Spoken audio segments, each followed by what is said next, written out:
Bangunan Jalan Letu Karim Kadir Gandus yang alami kerusakan parah telah memasuki tahap awal. Dalam proses ini, warga sekitar mengeluhkan debu akibat kendaraan yang melintasi jalan.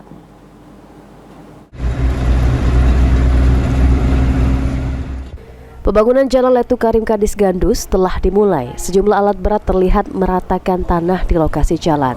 Setelah sebelumnya dilakukan penimbunan seminggu lalu, walau sedang dilakukan pembangunan, namun kendaraan roda 2 maupun 4 masih melewati Jalan Letu Karim Kadir. Warga yang berada di sekitar lokasi mengatakan saat ini masalah banjir yang kerap terjadi sudah teratasi. Namun, akibat pembangunan yang dilakukan, warga terganggu dengan debu proyek.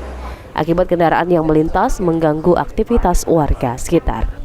Setelah itu juga, dalam proses pembangunan ini, sejumlah rumah warga sekitar yang rumahnya digusur akibat dampak pembangunan jalan saat ini belum menerima ganti rugi dari pemerintah. Bisa ya secepat mungkin. Olehnya kan masyarakat ini tidak tahu mobil besar, tidak tahu mobil perusahaan. Lewatnya kan dari sini galau. Jadi kalau bisa tuh cepet-cepet, kami juga kalau jalan ini lambat dibangun, besar lebu, lah ini nah. Sedangkan mata pencarian kami ini di warung inilah warung tidak bisa buka kalau banyak. Kemarin tuh ada perjanjian dengan Rompek itu katanya nak hidup duit, tapi tidak tahu kita berapa.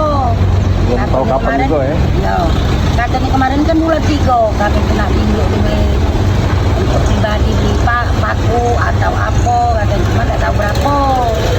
Atasi yang debunya ini. Terima kasih. Sementara Debunya ini kita minta imbauan mana biar debunya ini tidak ada banjir ini lah teratasi. Tapi yang jadi keluhan warga sini debunya Pak. Karena mobil ini banyak ngebut. Nah, kalau bisa ini kan dikasih penyiraman. Tidak ada bonyok tidak dia kalau penyiraman sekali lewat. Kayak ini kan kita bantu siram-siram ini kan. Nah, kalau dia hujan memang bonyok. Debunya masuk rumah. iya. Parah debunya. Rumah yang kena gusur ya? Ya, ini rumah kita yang digusur ini lah. Ini ya? Ya, lah kita mundur ke kan rumahnya kan. Tinggal kalau bisa dari pihak pemerintah tuh pergantian ruginya. Karena ya maklum Pak, kita pindah ke rumah ini butuh biaya. Nah, biaya yang kita keluarkan ini bukan biaya pribadi, pinjam sana sini juga. Oleh karenanya, masyarakat berharap agar pemerintah bisa mempercepat menyelesaikan masalah pembangunan sehingga tidak terjadi permasalahan ke depannya setelah jalan selesai. Lutfi, PAL TV.